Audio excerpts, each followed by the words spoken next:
With about 1.6 billion adherents, Islam is the second largest religion on earth. Yet its followers represent less than 1% of the world's scientists.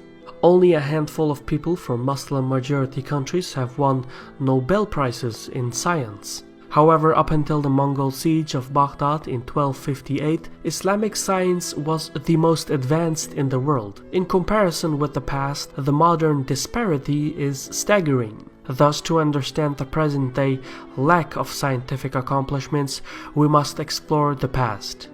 In this installment of a new series, we will go over the rise and decline of Islamic attitudes towards science. My name is Shirvan and welcome to Caspian Report. If you want to support more original content like this, visit patreon.com/Caspian Report for more information. In pre-Islamic times, merchants from Africa, Asia and Europe traded along ancient routes and exchanged goods for coins, materials and other products. The most valuable commodity was silk. It was so precious that it was often used as an exchange currency. Silk was a luxurious item that universally represented power and wealth.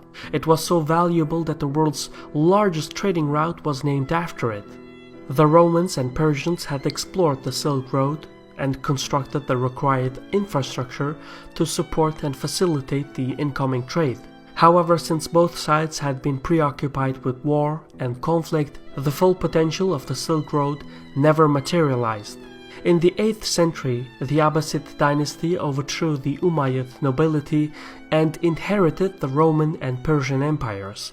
Just like that, the Arabs came in possession of an empire that stretched from the Iberian Peninsula to the fringes of China and India. The absence of old political barriers enabled commodities and ideas of former civilizations to spread and interact with each other. As caravans traveled along the Silk Road, they exchanged Egyptian glass, Persian saffron powder, Turkoman stallions, Tamil steel, Chinese lacquerware and porcelains, and much more. At the heart of the Silk Road was the Abbasid Empire, meaning if the Romans wanted to import Gujarati sandalwood or Nubian slaves, they had to travel along the Abbasid checkpoints. To cope with the surge in commerce, the Abbasids founded new centers of trade. Cities along the Silk Road flourished, such as Balkh, Samarkand, Tabriz, and more. It is in this era of history that the lavishly wealthy and diverse city of Merv became known as the Mother of Earth. Meanwhile, its competitor, Rey, nowadays located within Tehran, was referred to as the Gate of Commerce. Yet perhaps the city that stood out most was Baghdad. Al-Mansur, the second Caliph of the Abbasid Empire, had built the city at the site where the Tigris and Euphrates rivers were at their narrowest crossings. It was such a success that the Caliph proclaimed Baghdad as his capital instead of Damascus. On that account, the new capital grew into a metropolitan center with parks, bathhouses, bazaars, mosques, schools, courts, forums, and even hospitals.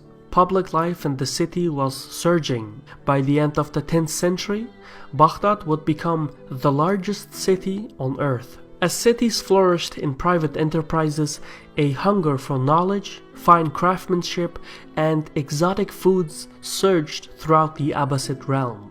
It was one of the earliest forms of globalization.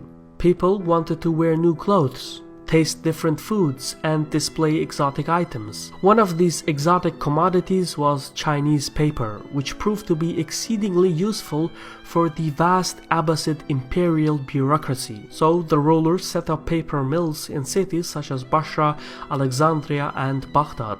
And over time, writing materials became more affordable and more available. Subsequently, the availability of paper encouraged record-keeping, banking, poetry, and even scholarship.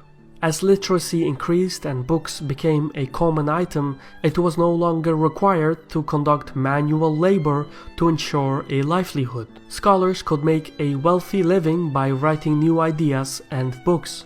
As a result, an intellectual revolution ignited and the market for information surged. Since the Abbasids had started out as a Persian nationalist revolt, The dynasty shared many of the Sassanid traditions, including maintaining a vast imperial library. Thus, the availability of cheap paper contributed to the expansion of the imperial library of Al-Rashid. The Caliph employed scholars to translate Greek, Chinese, Sanskrit, and Persian works in the field of physics, chemistry, mathematics, astronomy, philosophy, geography, and other faculties into Arabic. Advances in technology helped to solve everyday problems. For instance, the study of astronomy and trigonometry helped to determine the direction to Mecca, the times for prayer, etc. Technological process also improved engineering techniques and even sparked an agrarian revolution. As scholars worked tirelessly to translate every available scientific text, the Abbasids, without even realizing it, had successfully globalized knowledge. Eventually, this massive undertaking would become known as the translation movement, and it established Arabic as a scientific language of antiquity. As the movement gained momentum, the Abbasid Empire, which was already known as a military, economic, and cultural powerhouse, also became an intellectual haven. To that end, ambitious scholars who sought peace and stability for their research immigrated to the Islamic world. One such family was the Barmakids dynasty from Balkh. The household of Buddhist origins became known for their patronage of physicians and the study of medicine. Another dynasty was the Buktishu, a Christian family of surgeons who helped translate the Zoroastrian and Sassanid studies, either way from Italy and Scandinavia to China and India. If you wanted to pursue science, the Abbasid Empire was the place to be. The quest for scientific achievements accelerated during the reign of Al-Mamnun, the seventh Abbasid ruler. He converted Baghdad's imperial library into the House of Wisdom, and thus established a formal institution of learning. He also placed the physician Ibn Ishaq in charge of the translation of foreign scripts. Ibn Ishaq was such an accomplished translator of Greek knowledge that he is often referred to as the Sheikh of translators. In any case, the House of Wisdom was the most ambitious educational undertaking since the foundation of the Library of Alexandria. It was the Silicon Valley of the Abbasids, and it ushered in the Islamic Golden Age. As time passed, more state-funded centers of learning, or madrasas, were established in the realm. Cities such as Nishapur, Bukhara, and Kabul became centers of learning. With the right people in charge, the accumulation of knowledge flourished. Some of the great minds of this era include Al-Khwarizmi, who combined the works of Greek and Indian scholars and made enormous contributions to the algebraic method, and Ibn Hayyan, who made his renowned accomplishments to alchemy and strongly influenced the course of European chemistry. This was also the era of Al-Tabari, who wrote the historical chronicle of the history of prophets and kings, which serves as a crucial source for the history of the Middle East. Other important figures from this era include the Banu Musa brothers, who made mechanical devices and worked on the foundation of geometry. Women too surged in the sciences. Take Al-Fihri, Al-Astrolabi, Lubna of Cordoba, and Al-Mahanli, who all exceeded in mathematics. In any case, as the Abbasids came in contact with Greek philosophy, Indian numeral system, Persian rule of law, and other Chinese and Roman studies, the scholars became genuine students of Socrates, Aristotle, Plato, Ptolemy, Brahmagupta, Sushruta, and others. It wasn't long before Persian and Arab scholars adapted foreign ideas and improved on those concepts. One example was the assimilation of Neoplatonic philosophy and Aristotelian metaphysics in the Islamic context by Al-Kinda, who is unanimously hailed as the father of Arabic philosophy. The translation movement is mostly lost in the modern educational curriculum, but it's an acknowledgement that the receptiveness of the Muslim rulers and scholars to foreign ideas was the primary catalyst that paved the way for the Islamic Golden Age. As the assimilation of knowledge ignited a trend towards Aristotelianism and Neoplatonism, a new collective of scholars emerged. Its students were known as the Mu'tazilites, and their doctrine was mostly based on ancient Greek philosophy but adjusted within Islamic context.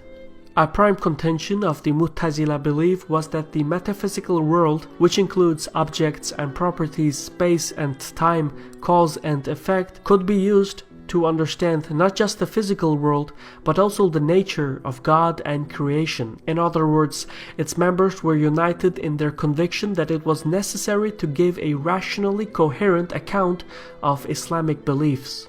What's more is that the group did not necessarily use the Quran and the Sunnah as the only sources of understanding. They believed that human existence was not predetermined and that humankind made decisions independently of God's will. As such, the Mu'tazilites believed in absolute free will. Nowadays, it is difficult to imagine this because the modern situation differs so greatly from the past. However, at the time, rational Mu'tazilism was the universal doctrine of the Muslim communities. In fact, the Mu'tazila creed was so appreciated that the Abbasid rulers formally enforced it. But it is easy to get away with the glory of the past. The truth is, the Islamic Golden Age was a time of prosperity and growing divisions. Rebellions broke out in Persia and North Africa. It was a time in which minorities such as Christians, Jews, and Shia Muslims were treated with tolerance and at times repressed. It was an era in which the global economy prospered due to the slave trade as well as the Silk Road. At the time, human trafficking was endorsed by every civilization on earth. The Turks were a group of people that were particularly in demand in the slave markets. Originally from Central Asia, the Turkish people were valued for their intelligence and bravery. In sequence with their archery and horsemanship traditions, it made them superb soldiers and diplomats. For their valuable skills, the Turks were enslaved, transported to the Middle East, and placed in the royal courts and armies of the Abbasid Empire. While the scholars were busy assimilating knowledge, Turkish mercenaries, often referred to as Mamluks, had climbed the ranks of the Abbasid army. By the 9th century, some Turkish Mamluks commanded entire armies, while others were entrusted bodyguards for local rulers and dynasties. It would not take long for the Turks to realize that they could just seize power for themselves. In the year 833, Khalif al-Mamnun, the 7th Abbasid ruler, saw an opportunity to acquire religious authority at the expense of the ulama scholars. He formally institutionalized the Mu'tazila doctrine and sought to eradicate other theological schools. As such, the Khalif enforced an inquisition known as the Mihna. Scholars who were employed in state-funded schools and madrasas were forced to profess their allegiance to Mu'tazilism and submit to the curricula of Neoplatonic philosophy and Aristotelian metaphysics. Those who refused were punished by lashing, imprisonment, or beheading. Al-Mamnun passed away in the same year as he decreed the Inquisition, but his policy was continued through his immediate successors. Most intellectuals submitted to the official Mu'tazila creed. However, a scholar named Ibn Hanbal from Baghdad refused to recognize the rationalist doctrine. He argued that the Quran was eternal and that it was not open for interpretation or innovation. Hence, the scholar and his followers rejected free will, metaphysics, rationalism, and subscribed to the literal interpretation of the Quran. Ibn Hanbal's theological view could not be more different than the Mu'tazilite scholars, who argued that the anthropomorphic verses in the Quran, which mention the hands, eyes, and face of God, indicate that the holy book should not be interpreted literally. Building on that, the Mu'tazilites stressed that the Quran was open to rational interpretation and innovation. In any case, for his defiance, Ibn Hanbal was imprisoned, tortured, and even banished from Baghdad. For over a decade, the Abbasid rulers tried to break the scholar, but in their pursuit, the Caliphs had inadvertently made Ibn Hanbal a folk hero. Over time, the Inquisition became unpopular with the people, and in some cases, riots erupted in the streets of Baghdad in support of Ibn Hanbal. Under these circumstances, in 847, al-Mutawakkil ascended to the throne as the 10th Abbasid ruler. At the age of 26, he reigned over the largest empire in the world. Yet his authority was in question and he needed to swiftly restore his legitimacy. Thereupon, al-Mutawakkil enforced a populist decision. The Caliph ended the Inquisition and effectively endorsed the literal creed of Ibn Hanbal. In the end, the defiant scholar had outlived 3 caliphs. As he was hailed a champion of Islam, Ibn Hanbal founded his own institution of theology that bore his name. This had a profound impact on the course of Islamic civilization. For one, religious authority became an exclusive purview of the ulama scholars, and the caliph's role was reduced to political authority. Second, Ibn Hanbal's defiance reduced the credibility of the Mu'tazila. As such, in the following decades, a backlash against Mu'tazilism spread across the Abbasid realm. And third, the end of the Inquisition facilitated the formation of more orthodox theological movements, many of which are still active. For instance, at the present, the Safa'i school is predominant in East Africa and Southeast Asia, while the Maliki school holds an influence in Africa's Maghreb and Sahel region. Meanwhile, the Hanafi curricula prevails in the former Ottoman territories and Central Asia. As for the school of Ibn Hanbal, in the 18th century it experienced a reformation in the Wahhabi Salafi movement, and therefore its influence is limited but predominant in Saudi Arabia. Anyway, al-Mutawakkil, who ended the Inquisition, appointed his oldest son as his heir. However, over the years the Caliph shifted his favor to his second son. This rivalry extended into the political sphere as well. The eldest son, al-Mutasir, was favored by Turkish slave soldiers, who at the backdrop of the scientific progress had turned from slaves to warriors to entrusted advisors and military commanders.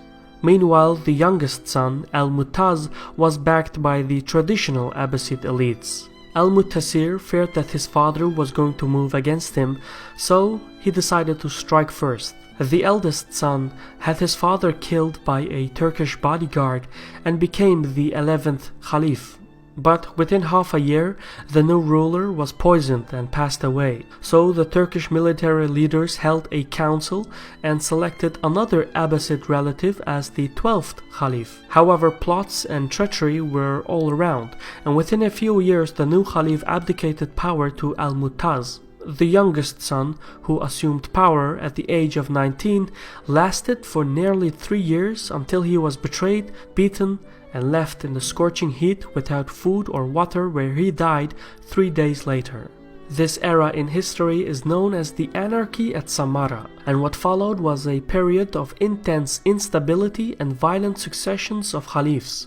As the Abbasid realm disintegrated from within, Turkish Mamluk slaves effectively seized power and reduced the authority of the Caliph to a ceremonial role. As such, in mid-9th century, rebellions popped up in every corner of the realm. In North Africa, a severe drought had resulted in food shortages. As a result, riots erupted in major cities in Tunisia and Egypt. The central government in Baghdad was incapable to provide for the basic needs of the remote settlements, and so local rulers substituted the central authority. In Egypt, Ibn Tulun, a Turkish Mamluk, took over the region's finances and established a military force that was loyal to himself. He became virtually independent and founded the Tulunids dynasty that extended from Egypt to Syria. Elsewhere in North Africa, the Aghlabid dynasty had effectively proclaimed independence and ruled over Tunisia, Libya, and Sicily. At the same time, in the Caucasus, the Sajids and the Shirvanshahs took over power, while the Anatolian lands were controlled by the Hamdanids. Further east in modern-day Central and South Asia, the Turco-Persian dynasties of Samanids and Safarids reigned over the land. But it wasn't just the remote frontiers of the empire that detached. Rebellions even erupted in the proximity of the capital. For instance, in Bashra, the Zanji people, who were East African slaves transported to the Middle East, revolted against their Arab overlords. At least 500,000 people lost their lives, and it was one of the bloodiest rebellions in history. In the same era, a small group of radical Shiites, known as the Karmatians and sometimes called the Bolsheviks of Islam, sacked the holy city of Mecca and looted the sacred black stone from the Kaaba. Elsewhere in the realm, the radical anarchist Khawarji movement, which had been responsible for the Islamic civil war 2 centuries earlier, rejuvenated their campaign to overthrow the caliphs.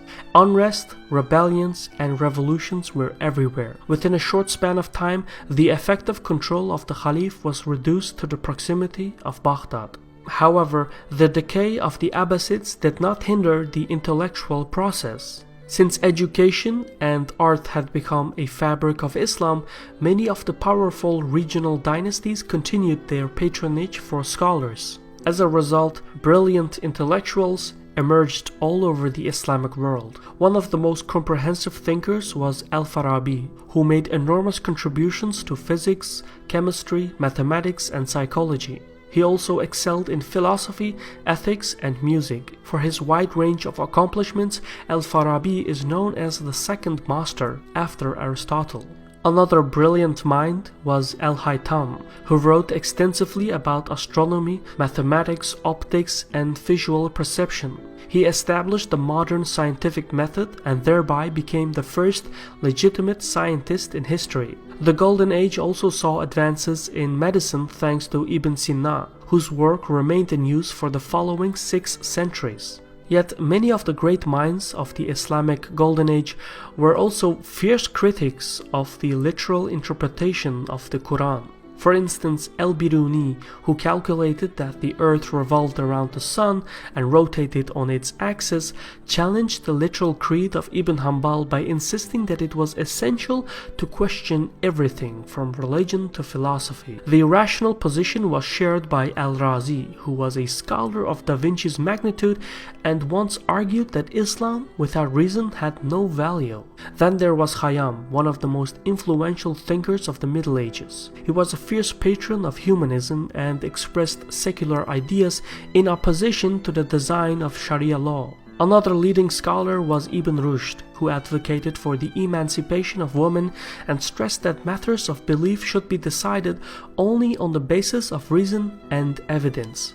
It was clear that the Mu'tazilites were fighting back against orthodox theology. However, the political circumstances were not in their favor. Despite their best efforts within a century, the great minds of the Islamic Golden Age would end up as dissidents. In the 10th century, a Mu'tazilite scholar by the name of Al-Ash'ari had a major disagreement with his teacher. He left the group and capitalized on the popular discontent against the Mu'tazila, which had been steadily gaining ground since Ibn Hanbal's Inquisition. In the following years, Al-Ash'ari became one of the most distinguished opponents of the Mu'tazila.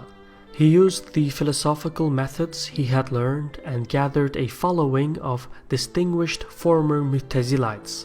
The group, which became known as the Ash'ari, combined the jurisprudential arguments of Ibn Hanbal and the theological traits of the Mu'tazila. As such, the Ash'ari believed in rationalism and the open interpretation of the Quran.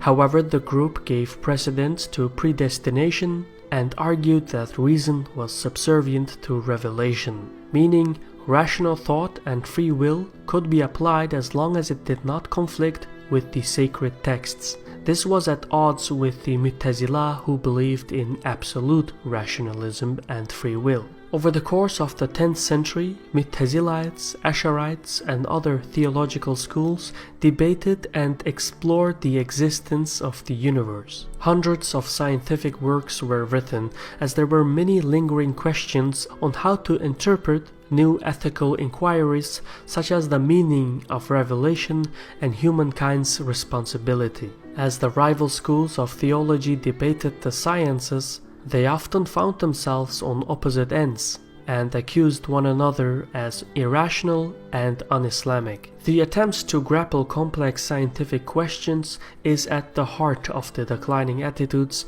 towards science in Muslim societies. One of the most remarkable discoveries of the Mu'tazila concerned the smallest matter, the atom. In earlier centuries, Greek, Persian, and Indian scholars had explored the world of atoms as well, but it was the Mu'tazilites who had successfully combined all three sources and formulated their findings. Yet, what was one of their greatest achievements would turn out to be their greatest point of division. As theological schools explored the atomic world, it ignited a philosophical firestorm. The Mu'tazilites argued that atomic substances possessed properties and had the capacity to affect other properties. This reasoning supported the free will doctrine and emphasized that humankind created its own actions independently of God's will. The Ash'arites, on the other hand, supported the concept of atoms as well, but since they insisted that reason was subservient to revelation, the group took a different view. At the core of the Ash'ari doctrine was the theory of occasionalism, which denies natural causality. The Ash'ari stressed that as soon as an atomic accident was created, it immediately ceased to exist. There was no continuity between one moment in time and another. For instance, the shattering of a window and the skin color of a person was determined by God's continuous recreation of atoms at each instance in time. The Ash'arites argued that God determined the outcome of every single atom and that human existence was a series of events each willed by God. Essentially, the group suggested that cause and effect, as well as free will, were illusions because the existence of humankind was predestined.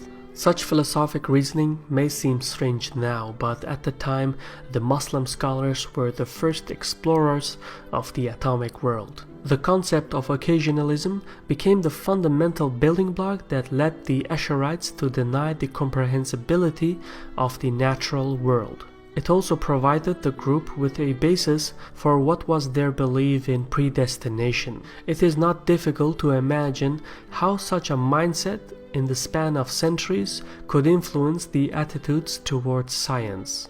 At the backdrop of the theological debates, the realm of the Abbasids underwent a period of disintegration. Powerful dynasties rose up in arms throughout the empire. Meanwhile, the ruling dynasty turned against itself as the Abbasid relatives openly challenged the seat of power.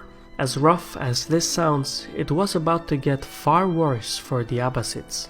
In the mid-10th century, Egypt underwent an unusual heat and drought. The crops had failed and famine spread through the cities, which incited riots. An estimated 600,000 people starved to death.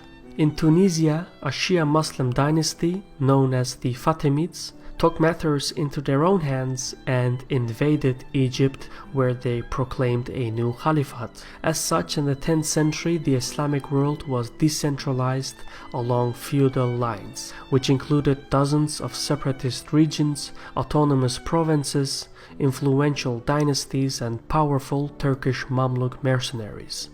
However, the rise of the Fatimid Caliphate established a third political stronghold in the Islamic world, the first two being Cordoba and Baghdad. The Fatimid dynasty sought to secure its future and sealed an alliance with Byzantium. To that end, trade between the two flourished. Fustat, Alexandria, and Constantinople became economic powerhouses. The tides of fortune were now reversed. As the Abbasid Empire crumbled from within, the Byzantines attacked and gradually recovered their territories. Crete and Cyprus were taken first, followed by the city of Antioch and Edessa. The revival of Constantinople dramatically altered the financial conditions.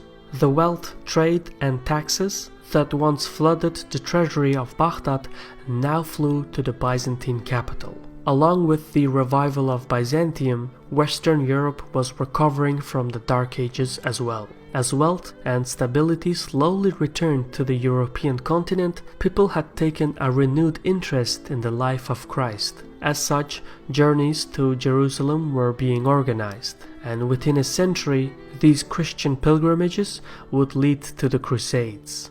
All in all, the circumstances were promising for Western Europe, the Byzantines and the Fatimids. For the Abbasids, however, the situation was desperate. The realm of the Caliph had been reduced to the proximity of Baghdad. In fact, in 945 the Abbasids had even lost their capital to the Buyids, which was a Shia Muslim dynasty of Persian origin. Under this state of affairs, at the turn of the 10th and 11th centuries, Al-Qadir, the 25th Caliph of the Abbasid Empire, condemned critical thought and ordered his subjects to distance themselves from the philosophers and freethinkers of the Mu'tazila. As such, Al-Qadir outlawed the Mu'tazila creed and endorsed the theology of Al-Ash'ari, as well as the jurisprudence of Ibn Hanbal. It's not certain what prompted Al-Qadir to condemn critical thought, since Islamic teaching, such as ijtihad, actually requires Muslims to self-reflect and raise questions. However, present-day historians argue that it was based on the political situation. The Caliph may have believed that the Ash'ari predestination would stabilize the realm and make the common folk more content with the injustices, famines, and corrupt authorities, since these were supposedly part of God's plan, whereas the Mu'tazila free will incited critical thought, which inspired rebellions and political unrest. To enforce his policy, Al-Qadir passed a law of apostasy. Prior to this, there were legal institutions that circumvented harsh punishment. As such, the Abbasid Empire had been relatively secular. However, the new decree made it easier to condemn and punish dissidents, skeptics, and minorities. On account of the law of apostasy, Muslim rulers persecuted opposition forces by altering the curricula of the state-regulated madrasas. In this context, the Mu'tazila teachings gradually disappeared from the educational system, while the Ash'ari sources became the basis of mainstream Sunni Islam. Since the remnant Mu'tazila scholars could not formally disclose their beliefs, most of them sought refuge in opposition movements such as the Shiites in Persia. There, the theology of the Mu'tazila would influence the Jafari, which was and still is the jurisprudential school of Shia Islam. In any case, Caliph Al-Qadir's reign lasted for 40 years, and despite his efforts, the Abbasid realm continued to decline. In the lands of Khorasan, in parts of modern-day Iran, Afghanistan, and Pakistan, a new contender was about to advance on the Islamic world. The Seljuk Turks were a highly militarized society and hailed from the rugged lands of Central Asia. Their warriors were accustomed to fight numerically superior opponents, and their skills of archery and horsemanship were unmatched. Turkish nations such as the Seljuks and Bulgars were introduced to Islam by Muslim missionaries who had blended pagan rituals with Islamic traditions, which brought a sense of mysticism to Islam. But this also made the mindset of the Seljuk Turks distinctly different from the Persian, Arab, and even Turkish Mamluk populations. By the year 1040, the Seljuk ruler Tughril assembled an army, overthrew the old dynasties, and conquered the Persian domain. Sensing an opportunity, the Abbasids invited Tughril to recapture Baghdad from the Buyids. As such, a decade later, in 1055, the Seljuks entered Baghdad.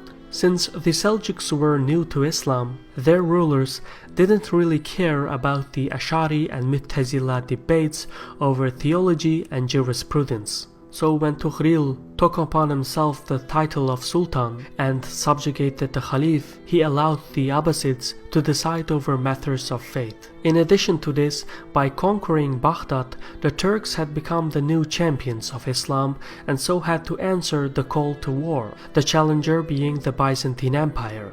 In just a few decades, the conflict between the Seljuk and Byzantine empires would lay the groundwork for the Crusades. And at the backdrop of these events, the scientific community of the Mu'tazila would be completely wiped out. In the mid-11th century, Sultan Alp Arslan ascended to the throne of the Seljuk Empire. Under his leadership, the Seljuk holdings significantly expanded throughout the area. But inevitably, Arslan encountered Romanos, the emperor of the Byzantine Empire. In the year 1071, the two powers locked horns over the fate of the Middle East. Romanos assembled an army and marched to meet the Turks. But in an area called Manzikert, he was caught by surprise. Arslan's forces delivered the Byzantines an irreversible defeat. Not only had the Turks crushed an army that was at least twice their size, but the Byzantine ruler, the most powerful man in the Christian world, was captured alive. Arslan placed his foot on Romanos's neck and humiliated him. Then he raised Romanos from the ground and treated him like a guest. Eventually, after 8 days, the Seljuk ruler set his counterpart free. This point in history illustrates how well Arslan grasped the political dynamics. By releasing Romanos, the emperor was humiliated in Constantinople. His authority waned, and it triggered a series of civil wars within the Byzantine realm. As a result, most of Anatolia came under Turkish control, and in the course of centuries, the population assimilated into the Turkish identity. What's more is that Arslan authorized his generals, or atabeys, to carve their own principalities throughout the empire. Despite his military prowess, Arslan's reign came to an abrupt end when he was assassinated. His death triggered a succession crisis, and the Seljuk houses focused inwards. It is in this period that the Turkish atabey principalities became virtually independent. Many of these principalities started exercising their sovereignties by attacking one another as well as by harassing Christian pilgrims. At the backdrop of the Seljuk crisis, most of the domestic affairs were left to the local political advisors. In the case of the deceased Arslan, the closest advisor was Nizam al-Muluk, a brilliant figure who wrote the Siyasat-Nama, or the Book of the Government, which is comparable to The Prince by Machiavelli. The Seljuk advisor, backed by regional dynasties, nobilities, and houses, established the Nizamiya Guild, which were educational institutions that were comparable with European universities. The Nizamiya represented the finest quality of education in the Islamic world, and the most splendid academy was the Al-Nizamiya of Baghdad. Al-Muluk was later assassinated by a member of the Assassins, which was a secretive group that adhered to the Ismaili branch of Shia Islam and used stealth, infiltration, and political assassinations to wage an asymmetric war against the Sunni Muslim rulers. For the Assassins, the death of Al-Muluk marked the first of many political assassinations. However, before the advisor perished, he appointed the distinguished Ash'ari scholar Al-Ghazali to supervise the academy in Baghdad. Few could imagine that in time this scholar would change the fundamental beliefs of Islamic civilization. Yet, while Al-Ghazali was preoccupied with giving lectures, another major event was about to disrupt the Middle Eastern affairs. By the year 1095, the Byzantines saw an opportunity in the Seljuk succession crisis. The new emperor Alexius wanted to strike at the Turks, but his realm was still in recovery, so instead he appealed to the West European kingdoms for aid. At the time, feudalism in West Europe had created a disproportionate distribution of wealth, power, and knights. For Pope Urban II, a military expedition to the Holy Lands presented an opportunity to strengthen his authority over the feudal kings, lords, and barons of Western Europe. Just as the jihad was a way to unify the Muslim world, so too was the crusade a way to bring the Christians together and exert internal force on the outside world. As such, in 1095, Pope Urban II, during a sermon in Clermont, convinced the courts of France, England, and the Holy Roman Empire to take up arms and embark on an expedition to Jerusalem. The Pope promised salvation for the participants, and the sermon sparked a wave of religious fervor. Inspired knights and lords took upon the cross as their coat of arms and later would be known as the Crusaders. However, before the nobles could gather their numbers, peasants and commoners in Europe assembled their own expedition and marched towards the Holy Land. Yet the careless undertaking of the peasants' army left them ill-prepared for the journey east. During their expedition in what became known as the People's Crusade, the peasants' army looted and pillaged Jewish, Christian, and even Byzantine settlements who were supposedly allies. By the time the 20,000-strong People's Crusade reached Anatolia, they were swiftly crushed by the local Turkish nobles. The speed at which the peasants' army was defeated surprised even the local Seljuk rulers, who mistakenly believed that the People's Crusade was the primary fighting force of Europe. The next year, news spread that more Christian armies were coming, but the Seljuk principalities were not impressed. They expected another army of peasants and, in their complacency, made no preparations.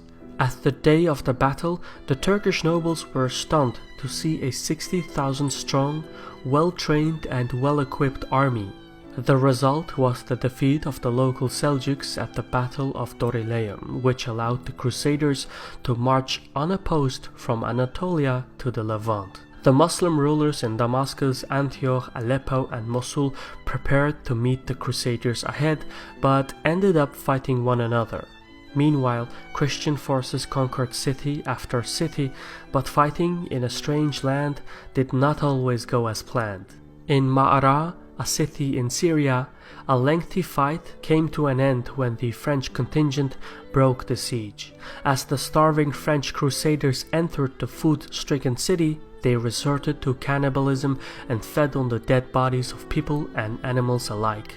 Soon, rumors of invading cannibalistic barbarian armies spread across the region. At one point, the word French literally meant cannibal in Arabic, which illustrates how the locals perceived the Crusaders. Further south in Egypt, Fatimid officials who rivaled the Seljuks and were allied with the Byzantines believed that the Crusaders represented Byzantine reinforcements. As such, while the Crusaders conquered Antioch, Fatimid rulers moved against Jerusalem and asserted their control over the city. It didn't dawn on the Fatimids until it was too late that the Christian forces were not allies and were not interested in an alliance. At the turn of the century, in the year 1099, the Crusaders arrived at the gates of Jerusalem and began their assault. Eventually, roughly a month later, the city walls caved and the Crusaders burst into Jerusalem. Fueled by religious frenzy, they went on a rampage and massacred soldiers and civilians alike. None of the city's religious communities fared well. Most of the Muslims were killed straight away, while the Jewish population had taken refuge in a large synagogue that was set ablaze. Even much of the Christian segment of Jerusalem was punished and sent into exile because the Catholic Crusaders saw the Orthodox population as heretics. The shock and horror of the First Crusade and the fragmented political landscape of the Islamic world deeply distressed Muslim communities across the area. People were in need of divine resolution, and to that end, Ash'ari scholar Al-Ghazali stepped up to the forefront of the debate. The Ash'ari school of theology believed that reason was subservient to revelation, while the latter Mu'tazila group adhered to absolute rationalism. Decades earlier, the latter had been banned for political reasons, but pockets of Mu'tazila sympathizers still existed all over the Muslim world.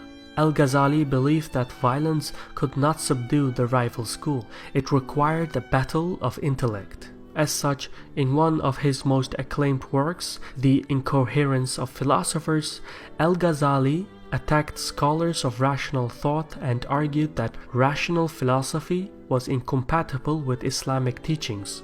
More precisely, he classified science into three categories. The first, religious studies, included jurisprudence, theology, Arabic grammar, etc. The second category included traditional faculties of science such as astronomy, medicine, mathematics, chemistry, and others. The final category concerned spiritual and cultural studies such as astrology, esotericism, and palmistry. Al-Ghazali rejected the spiritual and cultural studies and deemed the study of traditional scientific faculties as useful as long as it was pursued for religious purposes. The first category, however, religious studies, was considered the finest because it brought people closer to God. Although some historians say that Al-Ghazali defended reason, the truth is he did so only to the extent that it could be used as an instrument to undermine his opponents. The weight of Al-Ghazali's contributions is emphasized by the fact that many academics consider him as the single most influential figure in Islam after the Prophet Muhammad. Needless to say, Al-Ghazali's work sealed the attitudes towards science in Islamic civilizations. The political elites and the common folk endorsed Al-Ghazali as the Mujaddid, which according to tradition is a person who appears at desperate times to rejuvenate Islam. To that end, the scholar fostered the Ash'ari beliefs into the mainstream culture. Although Al-Ghazali emphasized intellect and denounced violence, his supporters, however, singled out and condemned great thinkers such as Al-Farabi, Al-Biruni, Al-Rawandi, Ibn Sina, and Ibn Rushd. Their studies and properties were confiscated, their teachings were deemed heresy, their achievements were twisted, and their books were burnt. Anyone who expressed sympathy with the Mu'tazila was either imprisoned, tortured, or banished. Centuries earlier, the Mu'tazila had lit the flame of enlightenment and paved the way for a vibrant and innovative community of scholars. Some of the greatest minds in the world came from this movement, but in the 11th century, the Mu'tazila faded away in the obscure pages of history. That said, as the books of Ibn Rushd were destroyed, he famously stated that ideas have wings, no one can stop their flight. And so while the flame of enlightenment had been extinguished in the Islamic world, European universities established faculties that focused on the translation of Arabic texts, which would help to expedite the scientific findings during the Renaissance. Meanwhile, as the Ash'ari dogma shifted the mindset of Sunni Muslims, knowledge was seen through the prism of revelation, and many turned away from philosophy and the natural sciences. This change, however, was not abrupt. It would take centuries for the doctrines to sink in, but its process was accelerated by the collapse of the Silk Road and a new threat that emerged from the Far East. By the end of the 13th century, the world had changed. The rationalist Mu'tazila had faded away, and remnants of their school had assimilated into the Shia Muslim creed. Meanwhile, the Ash'ari establishment came to dominate the Sunni Muslim theology. In Iberia, the Muslim domains had been retaken by the Christian forces, who subsequently absorbed the classical and scientific studies of Plato, Aristotle, Euclid, as well as the commentaries of Ibn Sina, Al-Farabi, Ibn Rushd, etc. From the former territories of the Cordoba Caliphate, scientific works filtered into Western Europe, finding their way into libraries and monasteries across European cities. In fact, European translations of Arabic texts was so proficient that in the 13th century, the curricula of the universities of Oxford, Paris, and Naples included Islamic sciences. From this practice came revolutionary thinkers such as Thomas Aquinas, Duns Scotus, and others. Meanwhile, in the Middle East, the mighty Seljuk Empire had been reduced to an empty shell. From the ashes of the Seljuks rose the Khwarezmian Empire, which had conquered parts of Khorasan and Persia. The Khwarezm dynasty of Turkish-Persian tradition skillfully overthrew regional houses and consolidated their power throughout the area. At the start of the 13th century, Shah Muhammad II ascended to the throne of the Khwarezmian Empire. The Shah considered himself a military mastermind and sought to expand eastwards. He conquered the grand cities of Samarkand and Tashkent in modern-day Uzbekistan and subjugated the kingdoms in Fargana Valley. By 1217, Shah Muhammad II had conquered all the lands between the Persian Gulf and the Sirdarya River in modern-day Kazakhstan. The Khwarezm Shah had heard rumors that further east in the corner of Central Asia, a new mysterious ruler had unified the Mongol tribes. His peers referred to him as the universal ruler, but for the outside world he was better known as Chinggis Khan. Shah Muhammad II, however, perceived this as an opportunity to expand further east. Rumors had it that Chinggis Khan commanded vast legions of disciplined horsemen, archers, and soldiers, but the rumors also stated that the Mongols lacked siege equipment, which meant that they could not properly besiege fortified settlements.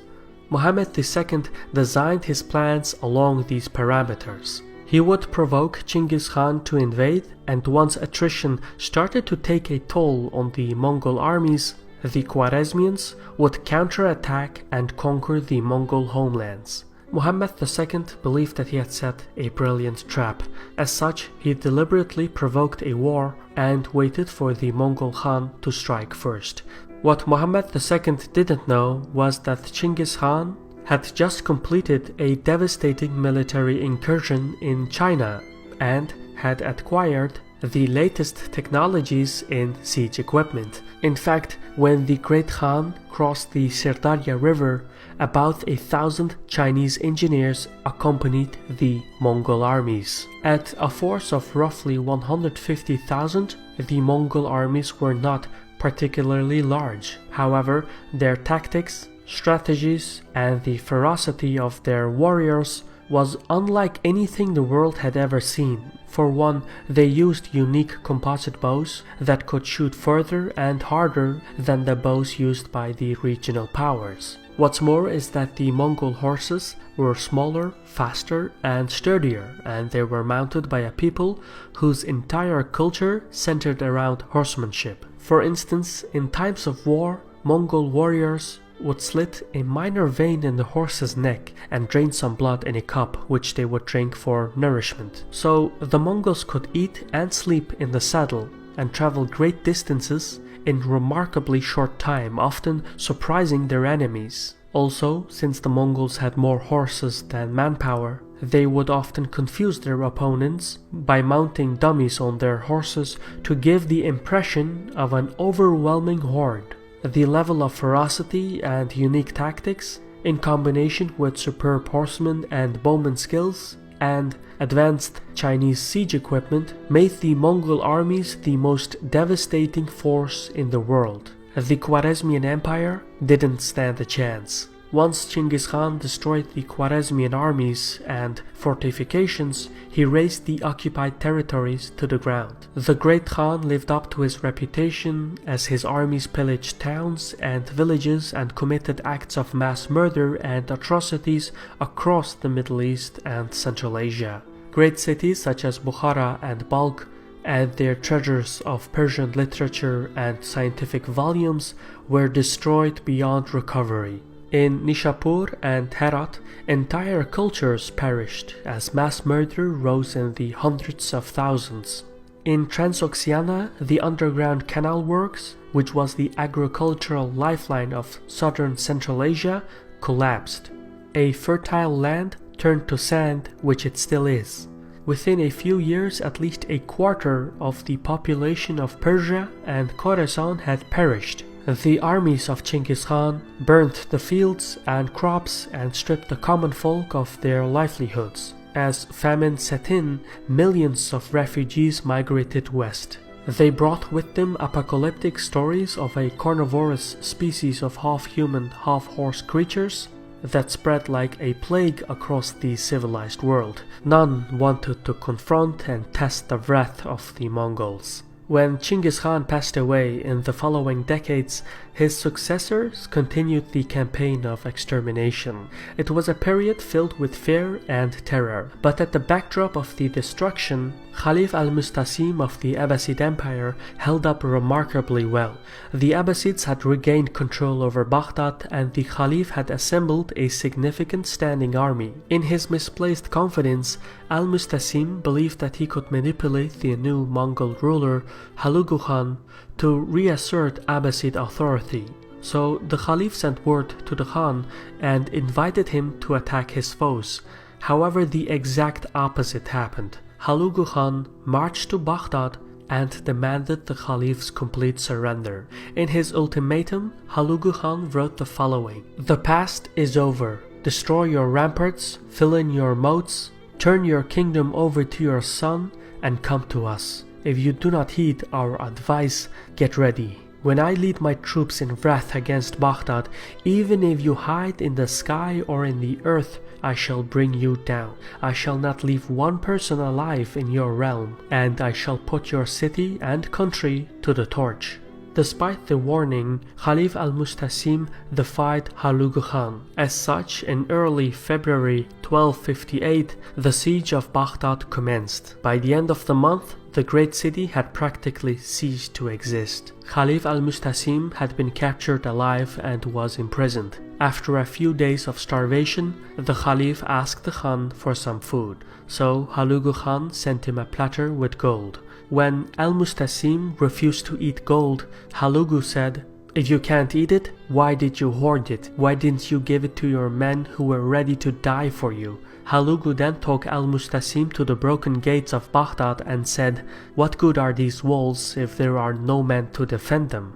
Following this interaction, the Mongols rolled up the Khalif in a carpet and trampled him to death by horses. As for the citizens of Baghdad, nobles and common folk alike were decimated, and, true to his word, Hulagu Khan burnt the city to the ground. Mosques, palaces, and hospitals were ransacked. Magnificent libraries, schools, and institutions were destroyed. Millions of documents, parchments, books, and testimonials were burnt and thrown in the river. By some accounts, the river turned black with ink for days. Centuries of accumulated knowledge and records perished in oblivion. The fall of Baghdad marked a turning point in history, but not because of the sheer destruction. The Mongols would eventually be defeated by the Turkish Mamluks in Egypt, and the remnant Mongol houses ended up converting to Islam. But in the same era, another major change had transpired in Europe. The Iberian kingdoms developed advanced carracks with deep-sea navigable capabilities, which allowed them to sail around the southern tip of Africa to reach Asia. As European merchants established new maritime trading routes that bypassed the land passages of the Middle East, it set in motion geo-economic transitions that led to the collapse of the Silk Road. But the decline of the intercontinental Silk Road was not just an economic shift. Trade brought in new information as well as goods and commodities. International commerce kept the Middle East integrated and aware of the outside world, so the Silk Road's exchange of communication was as important as its commercial component. In earlier centuries, a thriving global trade network allowed for the Muslim societies to adapt and utilize new and foreign ideas, which triggered the Islamic Golden Age. Thus, as the Silk Road declined, it also removed the conditions that made the Islamic world a metropolitan civilization. In the post-Mongol Reconstruction era, the decline of the Silk Road dramatically reshaped the attitudes of Islamic cultures. Open-mindedness towards the outside world shifted to rejection, and Muslim communities focused extensively inwards. As the Islamic world reinvented itself, Ash'ari theology became inseparable from the mindset of the mainstream population. At the same time, state madrasas, which in the past helped to spread the ideals of rational thought, focused exclusively on religious studies such as grammar, the hadith, and Sharia law, as was recommended by the scholar Al-Ghazali. The Ash'ari concept of occasionalism which denies the comprehensibility of the physical world, was integrated into the educational system. Meanwhile, legitimate scientific studies were excluded from the curricula. The dormancy of the educational system was a gradual process. By the 14th century, Muslim scholars shifted their focus from innovations to practical inventions. A century later, Europe had replaced the Muslim world as the center for learning and innovation. The performances of Christianity and Islam in the scientific fields were now reversed. Major European events such as the Renaissance, the Age of Discovery, the Reformation, and even the Age of Enlightenment passed unnoticed in the Muslim world. The open-minded Islamic culture that had once produced libraries, observatories, and cities had now regressed into a closed world that was resentful and hostile to innovation. It wasn't until Napoleon's invasion of Egypt in 1798 that Muslim communities realized that they were no longer at the forefront of the world. Soon, questions were asked about where a wrong turn was made, and amidst the European colonization of the Middle East, the future looked uncertain, and people idolized the past. It is in this period that Muslim rulers tried to reverse the situation by borrowing Western technology and socio-political ideas such as secularism and nationalism. Others, meanwhile, believed that glory could be gained by returning to the pristine and pious past. The latter mentality proved unable to cope with modernity, and it is best explained by a deep sense of nostalgia for the classic Islamic era without properly understanding the historic developments that occurred at the time. The truth is that the reasons for the decline of science in Muslim communities are plenty, but in general, they can be attributed to political instability, economic decline, environmental change, mass migrations, and the lack of critical thinking due to the triumph of revelation over reason, as well as factors such as the Crusaders and the Mongols. The combination of these conditions set Islamic civilization on a trajectory of self-destruction. Just as we explored the past to search for answers, scholars of the Golden Age analyzed their world as well. Historian Al-Masudi in the 9th century was once asked why science had declined in the Roman Empire whilst the Islamic world had thrived. He answered, "Ancient Greeks and Romans had allowed the sciences to flourish. Then they adopted Christianity. When they did so, they effaced the science of learning, eliminated its traces, and destroyed its paths. Science was defeated by faith." Thank you for staying with us through these episodes. I truly hope that the moral of the story is not lost in animosity. Science, after all, is a continuous product of human civilizations, not by one or two, but nearly all civilizations. So this is truly something to be cherished. Also, I want to thank our contributors for giving us the means to produce original content like this. If you want to be part of our crowdfunding network, or if you're searching for additional perks, visit patreon.com/Caspian Report. In any case, thank you for your patience and Sahol.